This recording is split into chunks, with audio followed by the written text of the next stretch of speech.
I'm not from here, but like I said, I think we contributed a lot to um, to Kohala through the venue of the FFA, and I want to talk a little bit about that. We would have a budget of $3,000 from the state, but our chapter would be able to make $20,000 and use that $3,000 as seed money. How? We would have macadamia nut. We would have hogs on our school farm. We would have cattle on our school farm.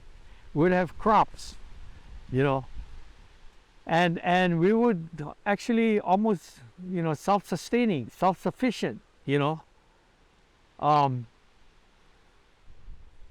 when I look at some of the FFA members, we taught them leadership. We taught them giving back to the community. We taught them to be independent, you know.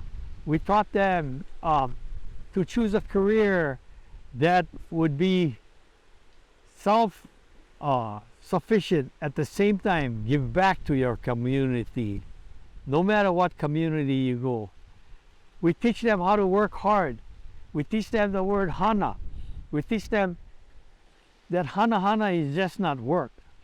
The word hana comes from the word ha and the word na. The na is your na'au, your core. So when you're working on any project, you put everything you got, from your breath all the way to your core, which transfers to your brain, and you put everything you got to make it not 80%, not 90%, but 101% at least, to make things perfect. And we don't say practice make perfect. We say practice perfects make perfect.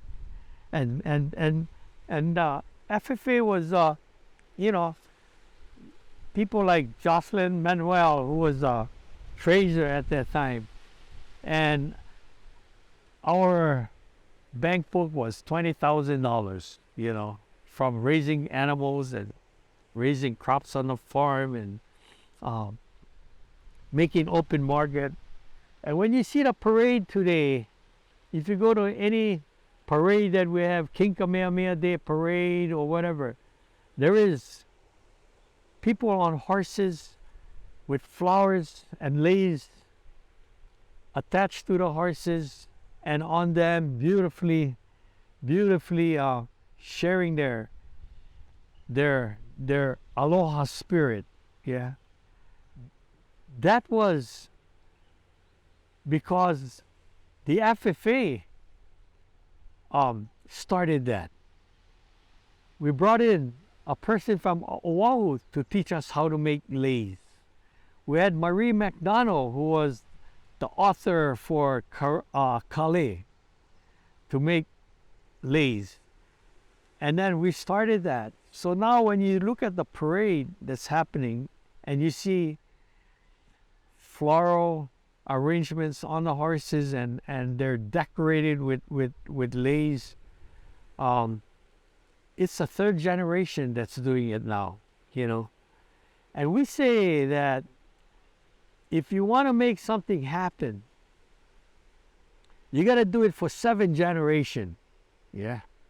After 7 generations, then it becomes innate.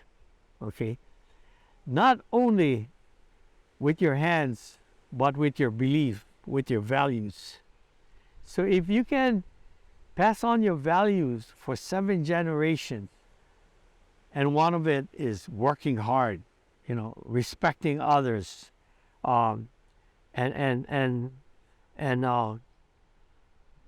being aloha, you know, if you can share that, it becomes a way of life. And that's what we want to do in Kohala.